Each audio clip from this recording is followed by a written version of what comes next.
Այսօր հատկանշական օր է բոլորիս համար,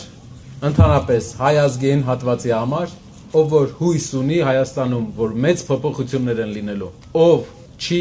տեսնում Հայաստանի այս զարգացման մեջ ճիշտ ուղի, ով տեսնում է, որ մեզ պետք են փոփոխություններ, որ կարողանանք ավելի ակտիվ զարգանանք։ Շատ ենք մենք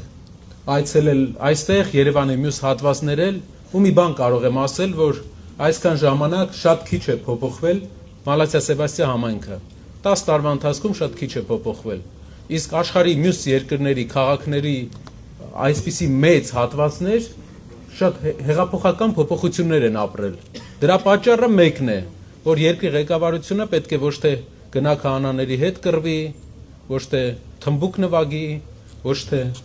ուրիշ բաներով զբաղվի, որը ընդհանրապես կապ չունի տնտեսության հետ, պետք է զբաղվի երկրի տնտեսությամբ, մարդկանց կյանքը մի փոքր ավելի լավ դարձնելով։ Իսկ ինչու է նա զբաղվում հիմա նրանով, ինչով զբաղվում է, որտեղ մենակ դրանից է լավ հասկանում, որտեղ իր ամբողջ կյանքում նա զբաղվել է հակադրություններով, մարդկանց անվանարկելով, մարդկանց հանդեպ բացասական հույզեր առաջացնելով։ Իսկ ինչով է զբաղվել Սամվել Կարապետյանը։ Աշխատանքով զբաղվել է աշխատատեղեր ստեղծելով, իր ամբողջ կյանքը զրոյից նա ստեղծել է աշխատատեղեր, մարդկանց համար լավ բաներ է արել։ Եթե նայում ենք մարդկանց անցած ճանապարհը, մենք կարող ենք ասել, թե հետագայում ինչ է անելու։ Դու չես կարող 30 տարի մի ձև ապրես, դրանից հետո 10 տարի ուրիշ ձև։ Ինչպես ապրում ես, նույն ձև շարունակելու ես, իհարկե ավելի մեծ մասշտաբով, քանի որ պետությունը, քո ժողովուրդը քո կողքին է լինելու։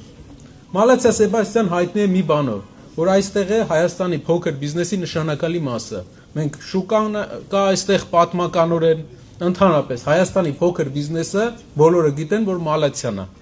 Ու շատ երիտասարդներ այստեղ կան, ովքեր երազում են, մտածում են, որ իրենց ընկերություններ, իրենց ձեռնարկություններ, իրենց փոքր բիզնեսը ունենան։ Հայաստանում փոքր բիզնեսը ընդհանրապես ամբողջությամբ երևի հարկատու ընկերությունների կեսից ավելին է, մոտ 60,000 ընկերություն միայն փոքր բիզնես է։ Բայց բյուջեի ընդամենը 2% հարկն է տալիս։ Ոնց եք կարծում, ճիշտ չի, որ փոքր բիզնեսը ազատվի հարկերից, որ հնարավորություն ստանա մեծանա։ Այդ բյուջեի 2%-ը մենք հաստատ շատ տեղերից կգտնենք, բայց մարդկանց բոլորին հարկել, հենց հիմա Մալաթիայում բազմաթիվ խանութներ, շուկայի վաճառողներ, բոլորին հարկելով, թույլ չտալով, որ նրանք տան հացի համար են չէ աշխատում, որ իրենք դառնան միջին ընկերություն, նոր սկսել հարկել։ Փոքր ընկերություններին այդ 2%-ը բյուջեի մենք 100%, 2%-ից ավել էլ ուրիշ տեղից կգտնենք։ Փոքր բիզնեսը Հայաստանում պետք է չհարկվի։ Տնտեսական ծրագրով կարող ենք ցույց տալ, էսի խոսք չի, որ ուղղակի ասում ենք,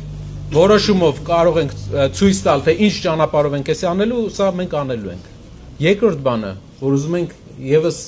կիսվել ձեր հետ։ Շատերը երիտասարդներ այստեղ կան, որ ամուսնությունը հետ են գցում, նրա համար, որ ընտանիքով բնակֆոնդի խնդիր կա։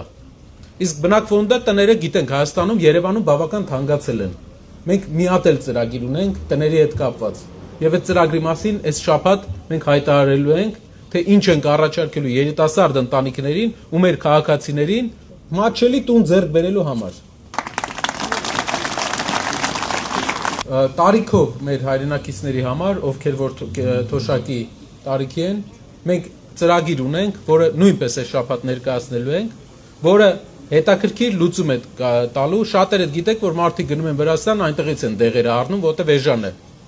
Վրաստանի համակարգը մենք ներդնելու ենք այստեղ, համարյա 20-30% դեղեր կա 2 անգամ էժան են։ Մեր համար, մեր տարիքային մարդկանց համար դա կարևոր չէ, բայց ինչ որ տարիքից հետո թոշակի տարիքի մարդկանց համար դա շատ կարևոր է։ Դեղերի գները նույն ինչ ճանապարհով որ Վրաստանն է էժանացրել, մենք նույնպես այդ ճանապարհով գնալու ենք։ Ու այս բոլոր ծրագրերի հիմնական նպատակը մեկն է։ Հայաստանում պետք է ստեղծվեն շատ լավ արձատրվող աշխատատեղեր։ Հայաստանում պետք է երկրի ղեկավարը գիշեր-ցերեկ մտածի աշխատատեղեր ստեղծելու մասին, որպեսզի աշխատատեղերը շատ լինեն, մարդը ինքը ընտրի, ուր է գնում, ինչ աշխատավարձով է գնում, որ երիտասարդները հնարավորություն ունենան, ով ուզում է ձեռներեցությամբ զբաղվի, ով ուզում է աշխատանքի անցնի ինչ-որ տեղ։ Սա է ճանապարհը։ նորմալ երկիր ունենալու համար մենք շատ բան չենք ուզում։ Ոսկե սարեր խոսք չենք տալի, աշխարհի երկրների կեսես ճամփեն անցել է։ Մեր երկիրը աղքատությամբ, որ դուք հասկանաք, 110-րդն աշխարհում։ 110-րդ երկիրն ենք։ Աղքատ երկիր է փաստորեն, բայց ժողովրդին մենք որ նայում ենք, մենք տեսնում ենք, որ այս ժողովուրդը աղքատ ժողովրդի պոտենցիալ չունի, ինքը հաստատ հաջողության հասնող ժողովուրդ է, ուղղակի լավ կառավարող է պետք։ Մենք այս ճանապարհով գնալու ենք առաջ, մինչև վերջ, մինչև հաղթանակ։ Մենք մարդկանց, երբ որ մենք քննադատում ենք մարդկանց, քննադատում ենք իրենց թերությունները, որպիսի հաջորդ ղեկավարությունները թերությունները չանի նույն։ Մենք չենք ուզում իրենց հիշենք ամեն անգամ, որովհետև ոչ մեզ է հաճելի, ոչ մեկին էլ ինձ թվում է հաճելի չի։ Ուղղակի ներկայացնում ենք իր թերությունները, որ հաջորդ ղեկավարությունը ուշադիր լինի ու չկրկնի այդ։ Աստված բոլորիս հետ մեր ճանապարհով մենք գնալու ենք առաջ։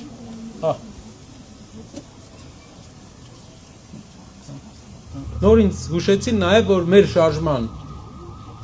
կամավորների թիվը այսօր 13:00-ի դրությամբ անցել է 20,000 կամավոր։ Առաջ դեպի ուժեղ Հայաստան։ Բոլորով